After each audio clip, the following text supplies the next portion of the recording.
Continuamos con la cobertura especial en Excelsior Televisión como parte de esta jornada electoral 2018. Estamos transmitiendo en vivo desde Ciudad Imagen en la capital de la República, revisando la información que se da a esta hora de la tarde, cuando falta poco más de una hora para que cierren las casillas en el tiempo del centro de la República. Más o menos 88% de los miembros del listado nominal, de las personas inscritas ahí, son las que votan en las casillas ubicadas en la zona del centro. Otro 12% cerrará más tarde.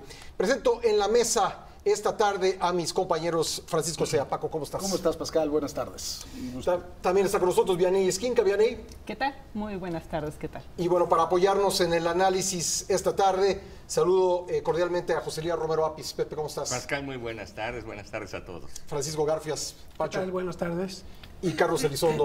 ¿Cómo estás? Buenas tardes, gracias por la invitación. Gracias. Bueno, estamos listos para continuar con la cobertura continua de Excelsior Televisión, Grupo Imagen, de la jornada electoral. Una serie de incidentes menores, Paco, en diversas partes del país que hasta ahora, pues algunos preocupantes, como el tema de las casillas especiales, pero ninguno que aparentemente pueda manchar el desarrollo del proceso. Así es, yo creo que lo más importante ha sido el retraso, ¿no?, en la apertura de muchas casillas, lo cual molestó a mucha gente, y lo de las casillas especiales que ha pasado en cada elección, finalmente, en cada una de las elecciones, ¿no? La propia ley antes marcaba 500 boletas en cada una de las casillas especiales, ahora lo subieron a 750 y son 1500 casillas. Pues bueno, finalmente es muy complejo, ¿no?, el que no se acaben.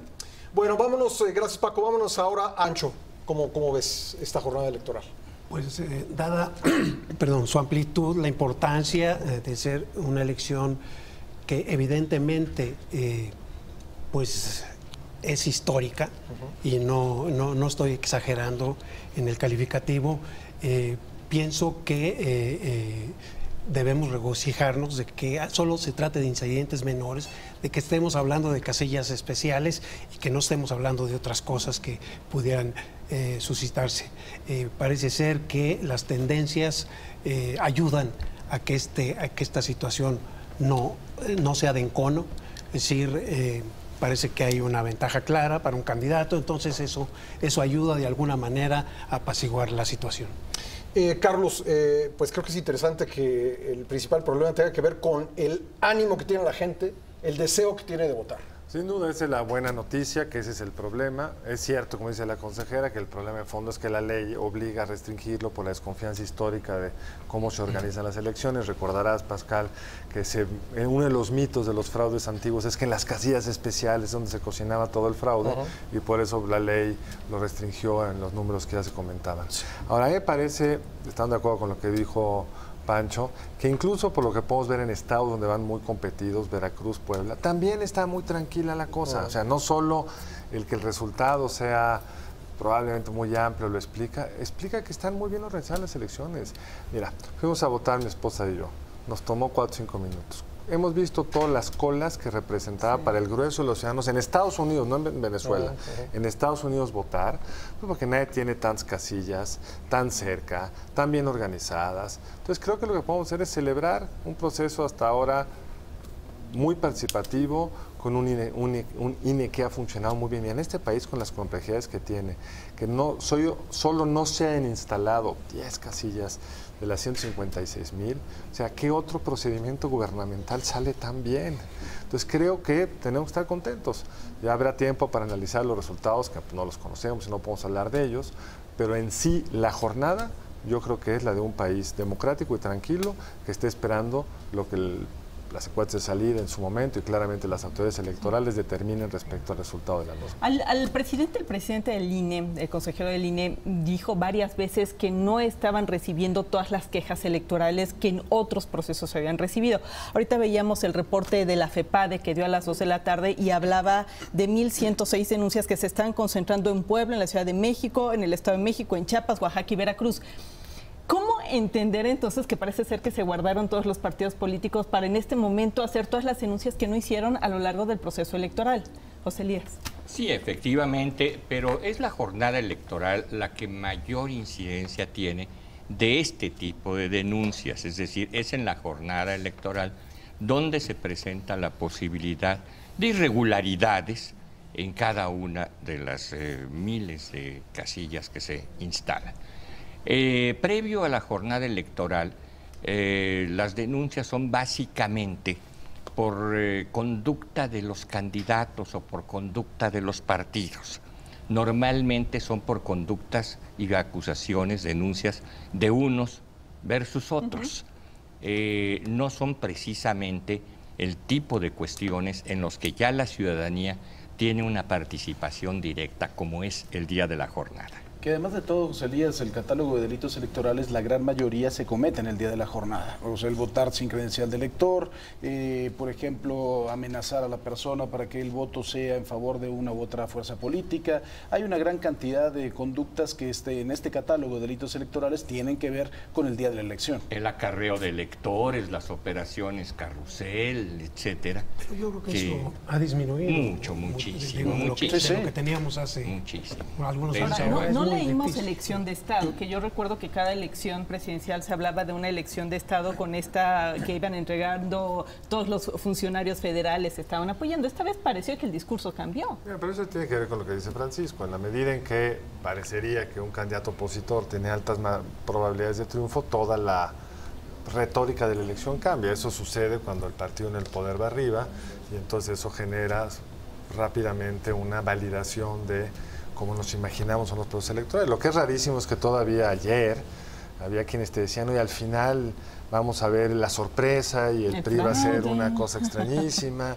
Y no, estamos viendo que en un proceso donde participan, no sabemos todavía cuántos, pero 60, 65 millones de mexicanos, el margen que tienes para a través de una operación carrusel, imagínate cuántos carruseles tendrías que hacer para poder modificar un resultado electoral. Pero más allá de los resultados electorales de los últimos años, no es un fenómeno que hayamos visto de manera muy importante a nivel nacional. Yo diría que ni siquiera incluso en elecciones locales, ¿no? Que no haya... No ha habido este tipo de fenómenos que veíamos antes, carrusel, ratón loco, todo ese tipo de fenómenos. En la elección de hace 6 años no hubo carrusel.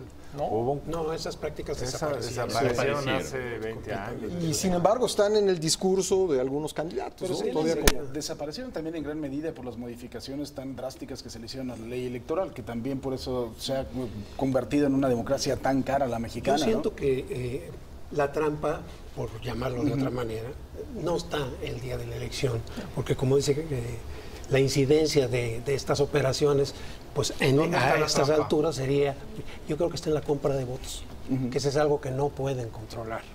Pero y que te lo confiesa, hace 3 días lo confesó Marco Baños diciendo, bueno, es un asunto en el que todavía no podemos controlar. Hay un intento de compra de votos, hay un pago por el voto, no sabemos si el pago... Compra de votos, me estoy refiriendo al uso de programas sociales. Sin duda, pero aún en ese caso, parecería que quien controla los programas federales no va a ganar la elección. ¿No? Entonces quiere decir que no es tan eficaz el proceso. Porque venía escuchando yo, cuando venía con ustedes, una frase que me pareció muy pertinente. Parece que el enojo se impuso al miedo.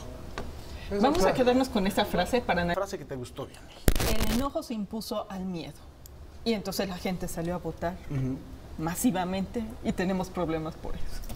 Bueno, yo creo que al revés. Se evitaron problemas por eso. Es decir, yo no quiero imaginar un escenario contrario. Entonces ahí sí yo vería protesta social, enojo, molestia, incredulidad. Esto yo creo que de alguna manera ayuda a la tranquilidad, no sé si al futuro del país, pero por lo pronto a la tranquilidad. Sí. Yo creo que habrá que ver los resultados, pero las encuestas previas nos indicaban con mucha claridad lo que tú dices. Había mucho más enojo con el gobierno que miedo a un cambio hacia un candidato, sí. ¿No? Si las encuestas estaban bien, pues podemos discutir eso con más calma hacia adelante, no en este programa que acaba a las 6. Pero la evidencia que sí tenemos es un país en paz. Si es que están enojados, asustados, contentos, vieron el fútbol, no sé. Pero es una elección muy importante que puede realmente cambiar el rumbo del país porque está en juego un modelo de desarrollo que bien o mal llevamos 25, 30 años con él. Y esto está transcurriendo en todo paz, pero incluso miré atrás. Las campañas. Hubo unos problemas con el crimen organizado horrendos en estados o en municipios, en zonas muy complicadas. pero en general las campañas fueron pues, muy tranquilas. No, aquí sí... Quitando el crimen organizado. No, bueno.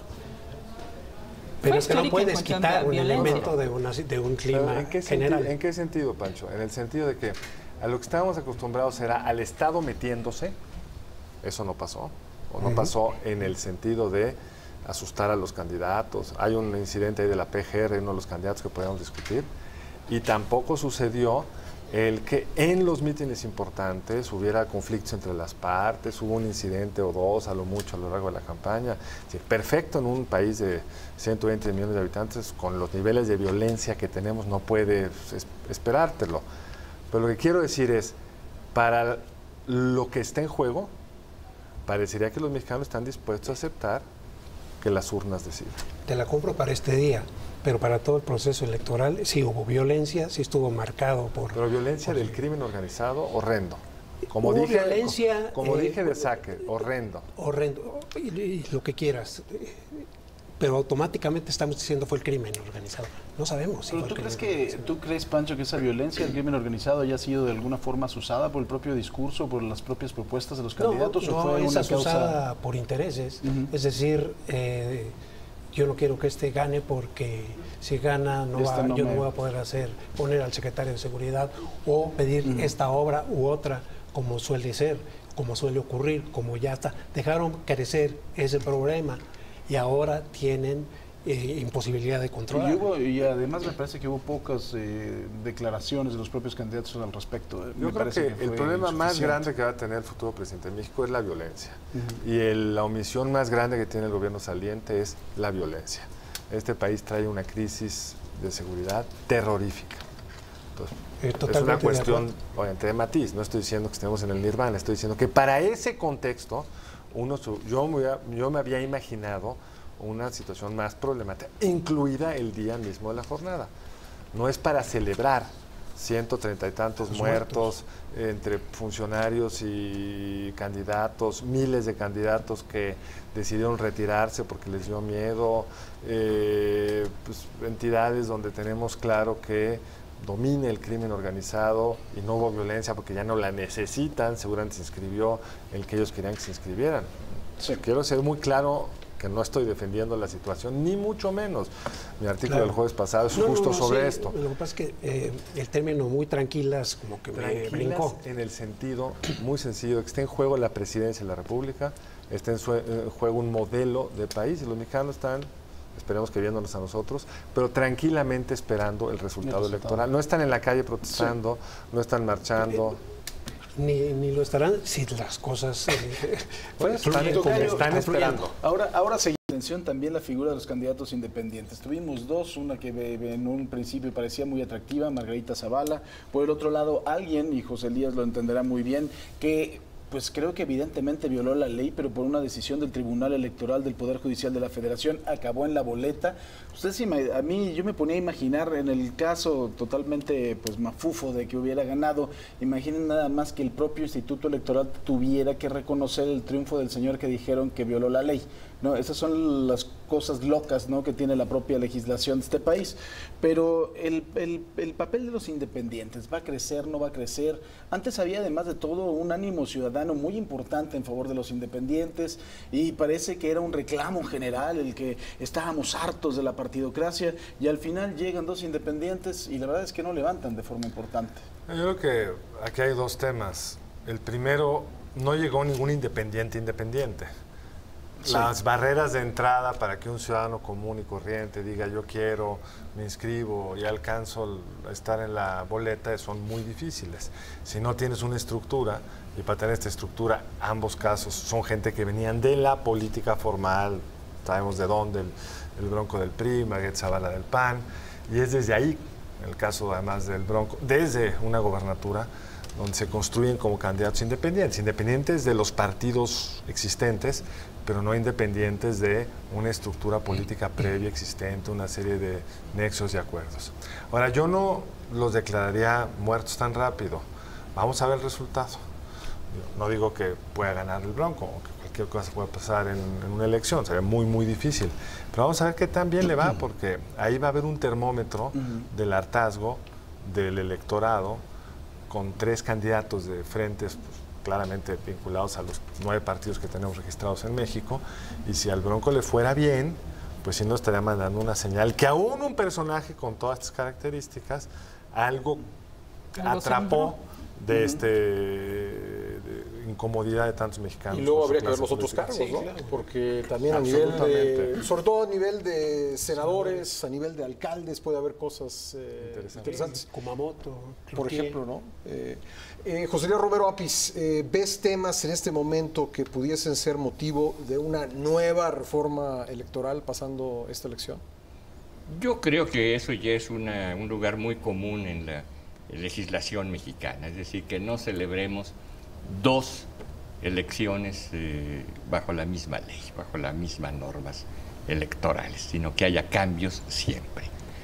Ahorita, como dicen ustedes, estamos inaugurando esta figura de los candidatos independientes, que no es otra cosa más que el reflejo de los ciudadanos de decepción o de enojo, la palabra está muy de moda en estos días, de enojo hacia los partidos, hacia todos, de cierto descorazonamiento, y que es muy posible que esto tuviera una tendencia futura creciente, es decir, que la participación directa de los ciudadanos al margen de los partidos políticos fuera resultando cada vez más atractiva para el electorado. Como quiera, estas cuestiones son producto esencialmente de la estabilidad política.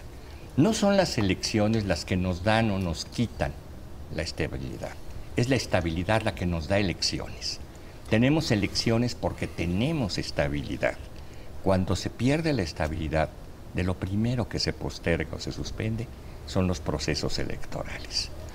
Y creo que en el caso actual todos los candidatos, me atrevo a decir casi sin excepción, todos los partidos actuaron por una vía muy institucional de someterse a las reglas de la legislación electoral, a veces demasiado rígidas, de la vigilancia y la inspección de las autoridades electorales, a veces demasiado severas, y todavía están en posibilidad de ir sufriendo castigos después de que termine toda la jornada y sean revisados todo su comportamiento a la luz de la pulcritud legal.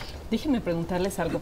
Mucho vamos a tener primeros resultados a las 8 de la noche, seguramente van a soltar pues algunas cifras, a las 11 vamos a tener al consejero presidente dándolo de conteo rápido. Quisiera saber cuál es su opinión sobre cómo van a actuar los candidatos, porque mucho se habla que esta estabilidad y esta transición pacífica va a ser si los perdedores salen y dicen, señores, reconocemos que las tendencias, o no, o tenemos 3 al menos presidentes autoproclamados después de las 8 de la noche. ¿Cuál es su pronóstico en eso? Bueno, mi pronóstico, me adelanto, es que muy probablemente se confirmen lo que hemos visto en las encuestas en la noche, y que los otros 2 candidatos acepten, admitan que a la primera, sin decir que van a esperar el premio. Va a depender mucho de la amplitud de la ventaja, pero si se confirma la ventaja que nos han cantado o adelantado en las encuestas, yo no creo que tenga ningún problema. ¿Quién va a alegar una elección con 10 votos, con 10 puntos abajo? Pues no. Bueno, hemos visto elecciones negadas con 6 puntos abajo. Con 10, dije. No, pero con 6, o sea, lo que quiero decir es, cuando del otro lado hay alguien que no quiere reconocer el triunfo, se va a inventar que me atacó la PGR o que el otro llevaba mucha ventaja en la elección. Ojalá que tenga razón y creo que hay una buena posibilidad que tenga. Ese escenario, pero no olvidemos que hay muchos otros cargos en juego. Sí, yo hablo de la presidencial. No, pero eso te contamina en el siguiente sentido. Es decir, primero creo que vamos a ver en varios estados que van muy cerrados, pues como sucede en casi todas las elecciones. Todos van a salir a cantar ganamos. Y como hemos visto en todos los procesos electorales recientes, salvo el caso de Coahuila, pues al final se va a confirmar uno y ahí va a quedar la cosa. Aún en ese escenario donde todos se proclaman, pues se resuelve rápidamente porque el sistema es bastante robusto y genera unos resultados que ya no son fácilmente controversiales. Pero el segundo tema es por la única situación, Pancho, que tengo mis dudas, es como está en juego el Congreso o los votos que ambas frentes posiblemente derrotados tendrán en el Congreso. Hay una cosa de seguir jalando el ánimo de los otros candidatos de la coalición, y no digo que vayan a decir yo soy, pero a lo mejor no conceden hasta que haya cerrado bien el día o estemos a principios del día lunes, para no Carlos, no traje la bola de cristal. Nadie. Ella me pidió un pronóstico. No te estoy dando Ese es mi pronóstico. Yo estoy dando el mío.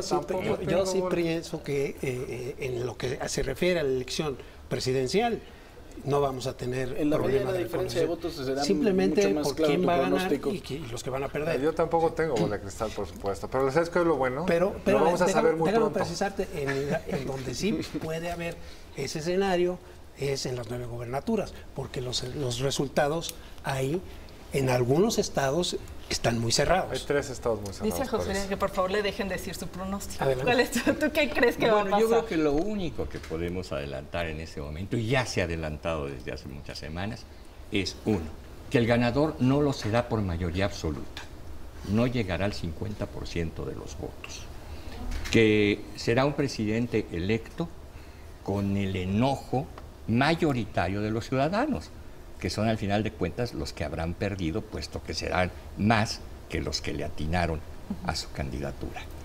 Que no tendrá mayoría su partido en el Congreso de la Unión, ¿Tú crees mayoría absoluta. Y que de nueva cuenta será la 4ª ocasión en que esto nos lleve a tender muchos esfuerzos, mucho tiempo, mucho sufrimiento y a veces mucho dinero en tejer hilos de gobernabilidad para la nación. A ver, pero ¿qué pasaría, José Elías? Con 42.1% se alcanza la mayoría en la Cámara de Diputados. ¿Qué pasaría en un escenario que por primera vez desde 1997 el presidente electo llega con una mayoría en la Cámara de Diputados? Bueno, el Senado. Si eso llegara a suceder, tendría una Cámara, por lo menos una, afín a su gobierno. Eso ya le da una base importante de gobernabilidad.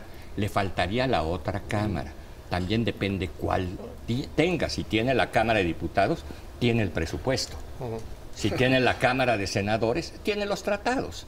Es decir, también, y los nombramientos de muchos funcionarios, entre otros los ministros de la Corte. Ahora, también hay otra cosa importante. Finalmente, creo que dentro de las propuestas de los presidentes, específicamente uno, hay la necesidad de modificaciones importantes a la Constitución, que eso modifica también de forma muy importante las mayorías que necesitan las cámaras. O sea, está el constituyente permanente que habla de una mayoría calificada para modificar la Constitución en el Senado, en la Cámara de Diputados, y además de todo, ese mismo mecanismo requiere de la mayoría de las legislaturas estatales. Entonces, pues aunque llegue con la mayoría, pero va a costar, en ¿no? la calificada no la alcanzas en la elección, la tienes que construir después. Por supuesto. Ahora, pero yo me regresaría al pronóstico electoral. Vamos a ver, yo creo que la moneda está en el aire, puede quedar por arriba de 50. Yo no afirmaría con esa contundencia de que el ganador no va a tener la mayoría absoluta. Creo que puede pasar, puede no pasar, habrá que esperarse. Y creo que en el escenario donde esté cerca de obtener la mayoría absoluta, justo el número que tú mencionaste, 48 por ahí, pues es muy probable que se lleve una de las dos cámaras. Y otra, parecería que esa misma coalición se va a llevar la Ciudad de México. Y eso no lo habíamos visto desde el 97, cuando el PRI perdió a manos de la izquierda la mayoría por un lado y la Ciudad de México por el otro. Entonces creo que podemos tener un presidente con más fuerza de la que hemos tenido en el pasado, tanto por la distribución del voto que se perfilaba en las encuestas, como por pues, la legitimidad que te da llegar después de tantos años, llegar por una mayoría amplia. Entonces yo creo que habrá que ver el resultado, pero me imagino que vamos a tener un escenario distinto al que vimos cuando ganó Fox, donde creo que los principios, digamos, la distribución de poder que tú analizabas, pues llevó a los problemas que tú anticipabas ahorita. Yo quisiera agregar a lo que dijo Carlos, que si llega con una mayoría muy amplia, yo sí veo un riesgo de que volvamos al sistema donde el Congreso se convierte simplemente en alzadedos. Todos conocemos el estilo autocrático del candidato de la coalición que se perfila como ganadora, y eso me hace dudar si la mejor opción es que el presidente o el posible futuro presidente tenga una mayoría cómoda en el Congreso.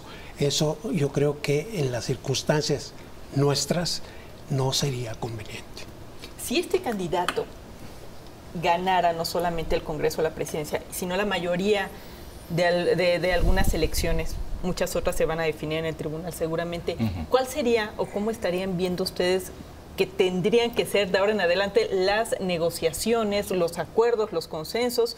Porque si es el escenario en donde tengo la mayoría o donde puedo manejar la mayoría, se ve complicado.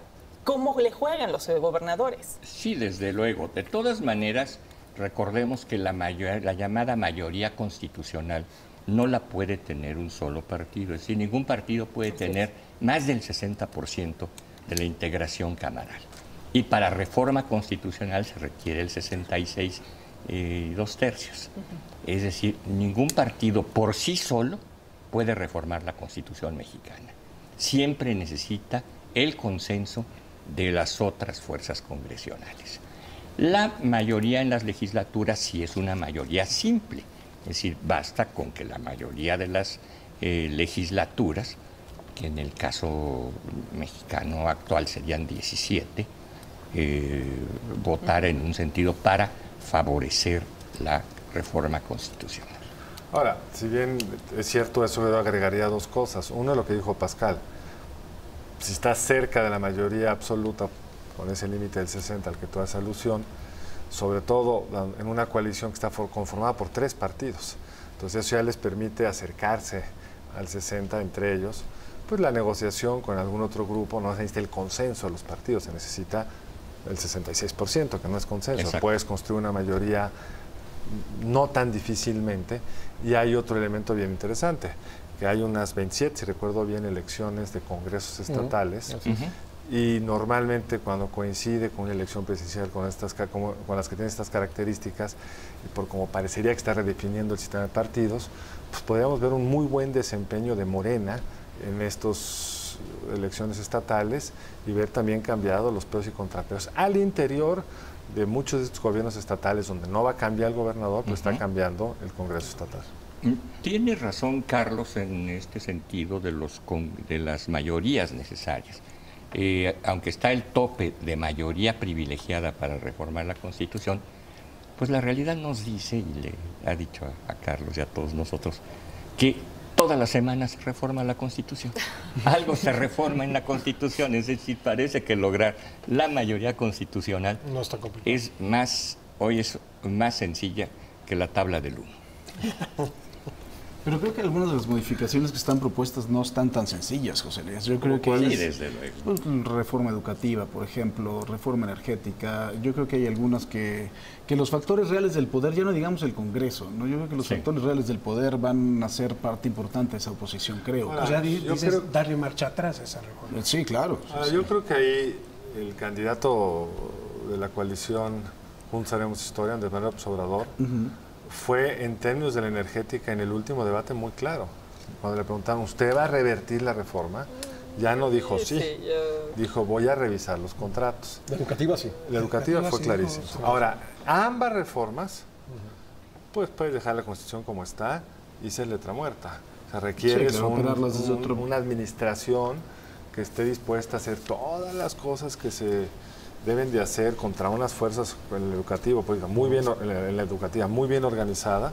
Basta no hacer las cosas para que la reforma no se dé. Y lo similar en la energética. Tienes que tomar muchas medidas aún para que, si tú dijeras los contratos van, supongamos que eso diga un futuro presidente de México, necesita mucho apoyo de su administración para saltar todas las regulaciones de muchos tipos que harán posible que esa inversión llegue a feliz puerto. Eso tienes razón también, finalmente. Tenemos todavía un régimen presidencialista, no desde el punto de vista que Carpizo lo ponía en su libro, no que tenga facultades judiciales y facultades legislativas, sino más bien en el control de muchas cosas que incluso están en la propia Constitución. Es que ese es el punto y lo sabe muy bien aquí nuestro abogado. Veamos a Trump. ¿Cuántos poderes? Es una presidencia, hasta donde yo entiendo, más fuerte incluso que la mexicana desde el punto de vista constitucional, pero toda la materia regulatoria es del jefe del Ejecutivo. Sí, y así muchas de las definiciones, por ejemplo, en materia de régimen de inversión de las Afores, no requieres un cambio ni legal, es meramente una modificación regulatoria. Entonces, el margen que tiene un presidente, y el candidato López Obrador fue muy claro en muchos momentos: yo no me voy a dedicar a cambiar la Constitución. Yo voy a decir que no iba a ser una sola reforma constitucional en sus primeros 3 años, no sé si lo recuerdan, en la Asociación Mexicana de Bancos.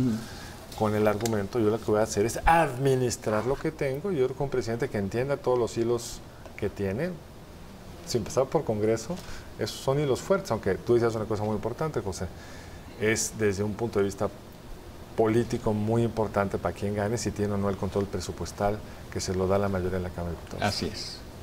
Así es. Bueno, para ir redondeando, creo que es de celebrarse una jornada pues sin hechos violentos graves. Yo retomo lo dicho por Pancho Garfias en el sentido de que sí tenemos que ver el conjunto de la elección, pero también creo, como Carlos Elizondo, que es pues muy da gusto, pues lo alienta a uno que en función de esa violencia la jornada electoral en sí haya salido prácticamente blanca, con solo 10 casillas que no se instalaron, largas colas y quejas por la falta de boletas, pero eso tiene que ver también con el ánimo por participar. Decía Carlos que, a diferencia de otros países, en México tenemos una gran cantidad de casillas y eso hace relativamente más fácil que voten los ciudadanos. En Estados Unidos tienen solo 100,000 casillas, aquí tenemos 157,000, allá tienen 200 millones de electores y aquí tenemos 89 millones, así que la verdad es que eso sí ha sido algo que se ha construido muy bien en México, ¿no?, para organizar procesos electorales. Paco. Muy bien, pues muchísimas gracias, querido Pascal, gracias a todos. Yo me pongo la otra camiseta y me voy aquí. Ya los espero. Muchísimas gracias. Sí, participación masiva, pocas incidencias, los partidos, más bien las autoridades electorales están a la medida del papel que tenían que cumplir, los ciudadanos también. Habrá que ver si los partidos políticos y los candidatos también van a estar a esta altura requerida en estos momentos. Esa va a ser la gran incógnita de la noche. Pacho. Pues comparto la visión en cuanto a la jornada electoral, pero sí tendríamos que repensar el proceso electoral y sacar un balance de lo que fue todo el proceso y por qué estamos o estuvimos en una situación tan violenta. Coincido, el reto para el que venga es ese. El control de la violencia y el combate a la corrupción. Son dos temas que yo veo urgentes. Sí, no hay que olvidar que, de acuerdo con una estimación que hizo el periódico Excelsior, 5,700 candidatos se bajaron de la boleta, muchos de ellos por amenazas, por temas de inseguridad, y también habrá que ver finalmente quiénes llegan a los cargos públicos, si llegaron porque hubo amenazas en contra de sus contrincantes. Creo que sería grave y sería un tema a revisar. Pues mira, yo lo único que puedo decir ahorita es esperemos los resultados. Es un programa difícil porque tenemos que hablar con mucha especulación. Afortunadamente no tenemos mucho que comentar de la jornada. Eso habla bien de la jornada porque podemos estar discutiendo cosas horrendas, pero habrá que esperar a que los números nos arrojen cómo se va a distribuir el poder por los siguientes 6 años en materia presidencial en este país. José Elías. Muy satisfactorio como mexicano, con todos los mexicanos, que hayamos cumplido 101 años ya continuos de elecciones eficientes y sin interrupciones, y que se haya suspendido el proceso electoral ni una sola vez. 2 países gozan de eso, los Estados Unidos y México, de esa editorial en todo el planeta. Gracias a José Elías Romero Apis, Pancho Garfias, Carlos Elizondo y Vianey Esquinca. Gracias, ya nos vamos.